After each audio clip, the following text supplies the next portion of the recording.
आज करवा आम जह्नी सतुला जहाँकि जल्दी हो जाए और सिंपल आइटम टे। आज मुझे देखेबी जह्नी सतुला। मुझे नीचे हाफ केजी जह्नी, मीडियम साइज आलू गोटे, हाफ चामच सोरिष, नहीं पियाज मीडियम साइज गोटे, बिरी डाली 1 चामच, भुसुंगा पत्र किछि, कंचा लंका कटा गोटे, तेल आवश्यक अनुसार लुण। चलतु आज करवा जह्नी सतुला। तेज आम तेल पकई नवा फुटण पाई।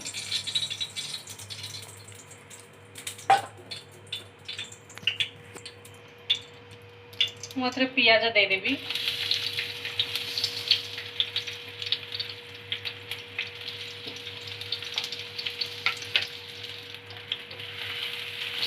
पियाज बादामी रंग हो गले भुसुंगा पत्र दबा नीचे सोरिष पकई नवा। फुटिगला मुझे बिरी डाली देदेवी, बिरी डाली टे भाजी नेबी।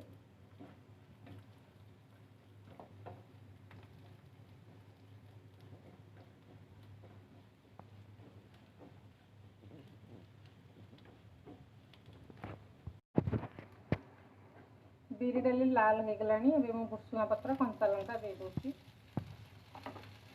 पियाज भुसुंगा पत्र सब मिक्स नवा। बिरी डाली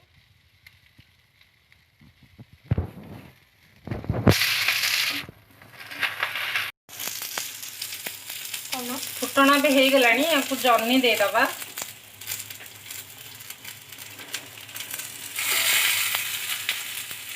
आलू नहीं दबा।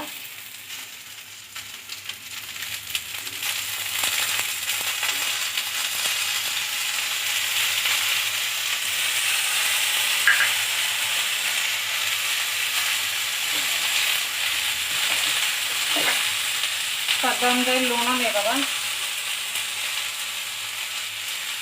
आपको भल भाव गोल नवा।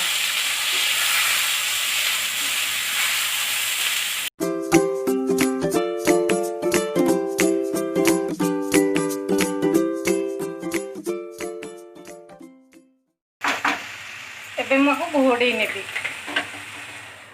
10 मिनट पर आम जह्नी सतुला रेडी हो। चेक करना आम जह्नी सतुला है कि नहीं। जह्नी तो सीझिनी आ टिके घोड़े नवा। 5 मिनट पर जह्नी सतुला रेडी हो।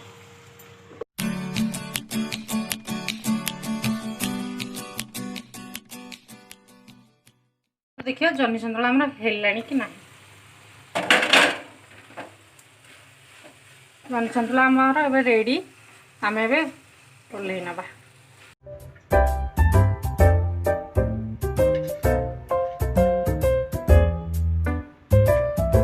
प्रस्तुत हो जाए आम जह्नी सतुला। आपको जदि वीडियो भल लगी था तेबे गोटे लाइक करंतु एवं निज सांग मान सहित शेयर करंतु एवं आमर नुआ नुआ वीडियो देखा सब्सक्राइब करी पाखरे बेल आइकन को क्लिक कर दियंतु।